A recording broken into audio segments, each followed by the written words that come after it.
Hello mga kasiran, fried chicken naman ang ating lulutuin ngayon. Tayo na't magluto!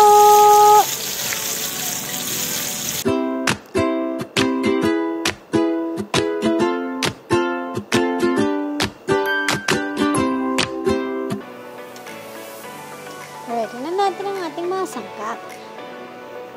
Lagyan natin ng paminta. Mga 5 peraso lang pala ito mga kasiran. Lagyan natin ng patis.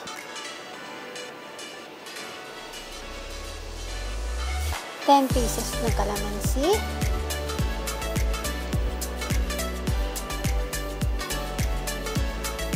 Bawang. Sibuyas.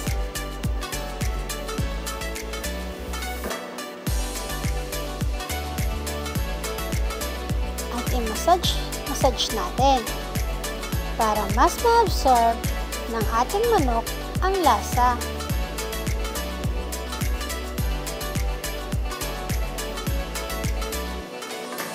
Mga kasiram, siguraduhin maghugas muna ng kamay bago magluto. At iset aside na natin. Habang nagmamarinate tayo, i-ready muna natin ang ating sausawan. Naglagay ako ng sibuyas, paminta, asukal, para panlaban sa asim,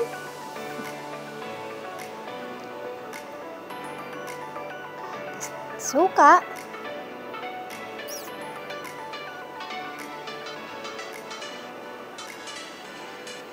kayo mga kasiram, ano ba yung favorite o mas gusto niyong sausawan pag ang ulam ay fried chicken?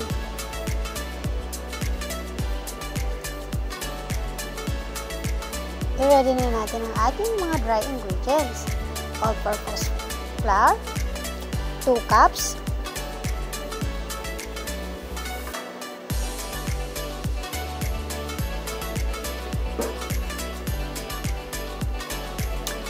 garlic powder,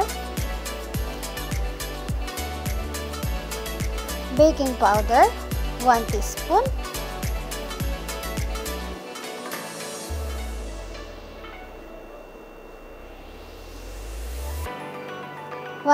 ng salt,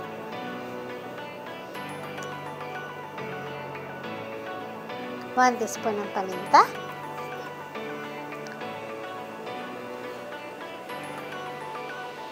at halu-haluin natin ang ating ingredients.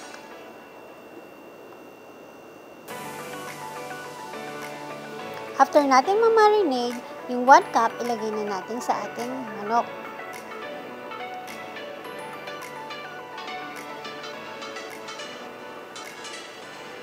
Siguraduhin natin makukot ang ating fried chicken.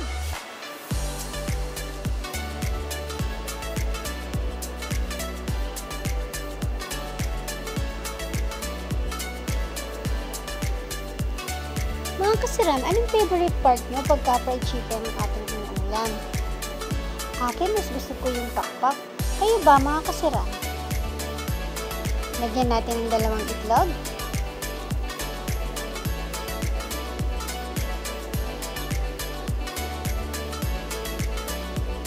Halu-haluin ulit.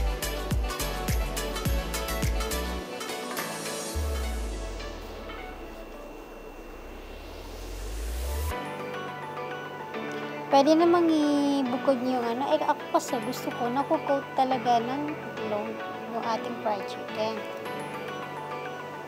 Yung iba kasi dinidip mo lang siya eh. Pero optional naman yun mga kasiram. Depende sa inyo kung paano nyo ilalagay yung itlog.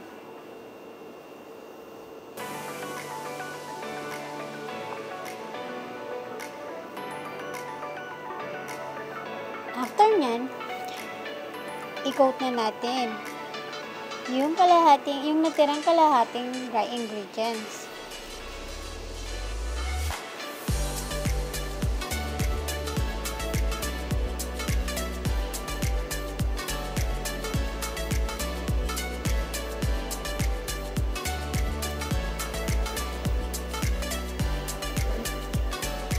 At magpainit na tayo ng mantika.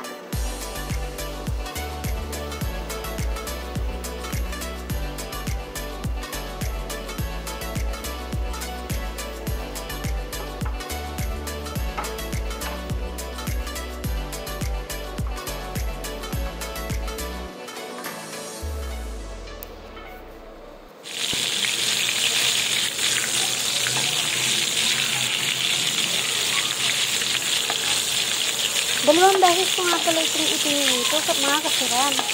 Una, ito, and then pinalamig ko muna ng konti. Pagkatapos, pinito ko ulit para mas crispy.